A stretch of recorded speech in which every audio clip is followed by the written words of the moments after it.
ذوالقرنین بھی جو ہے وہ بھی غلط کر رہا ہے. اگر رجب بھی کسی کی فیملیز کی ویڈیوز دکھائے, جو میں نے نہیں ابھی تک رجب کی طرف سے دیکھی, تو یہ غلط سائڈ پہ جا رہے ہیں. اپنے دوسروں کے ماؤں گھر جا کے بہنوں کا روٹی کھاتے تقدس رہے, اب جو ہے اس نا کو وہ آنٹی آنٹی کہہ رہا ہے.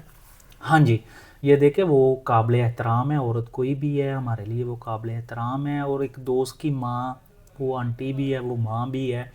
تو اس پہ ذرا احتیاط کرنا چاہیے, کیونکہ ہمیشہ زندگی میں ایک سپیس رکھنی چاہیے بھائی, کہ آپ اختلافات بھی اس حد تک لے کے جاؤ کہ کل آپ ایک دوسرے کے سامنے بیٹھ سکو, ایک دوسرے کو فیس کر سکو.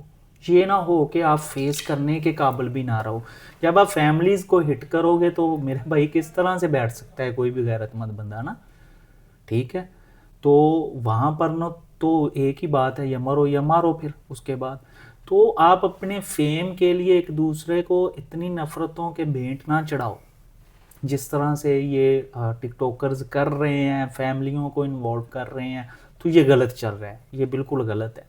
میں اسے بالکل ہی جو بہت بد عمل کہوں گا ان لوگوں کا, ان کی سوچ غلط ہے, ان کے یہ عمل غلط ہے.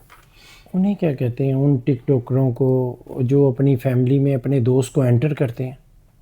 یار دیکھیں, اب ہمیں کوئی ایسا پیمانہ تو ہے نہیں کہ یار یہ بندہ غلط ہوگا کل کو. ہم کیسے ڈیسائیڈ کر سکتے ہیں؟ اگر ہمیں ان چیزوں کا علم ہو تو 100% ہی اس بندے کے ساتھ ہم اپنا ریلیشن ہی نہیں بنائیں گے کسی قسم کا بھی. اب یہ ٹرسٹ کیا جاتا ہے دوستوں پہ, پھر دوست ہوتے ہیں جو ان کے ساتھ اپنی عزتیں سانجھی کرنی پڑتی ہیں, لوگ کرتے ہیں جن پہ اعتبار ہوتا ہے, ٹھیک ہے. تو لیکن کل کو وہ بدل جائے یا وہ دوست نہ رہے, تو اسے بھی چاہیے کہ یار میں ایک حد تک چیزوں کو, میری اس کے ساتھ ہے.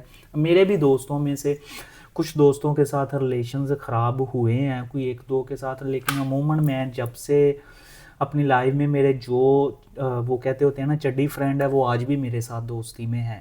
میرے جو پرائمری کے دوست ہیں وہ بھی ہیں, اور میرے جو یونیورسٹی کے ہیں وہ بھی میرے ساتھ ہیں. لیکن ان میں سے کوئی ایک آدھے کے ساتھ میری کچھ عرصے کے لیے مخالفت رہی ہے کسی ایشو پر. تو ایمانداری کی بات ہے, میں نے اسے صرف اور صرف اتنا سمجھا کہ مجھے اسے بلانا نہیں چاہیے.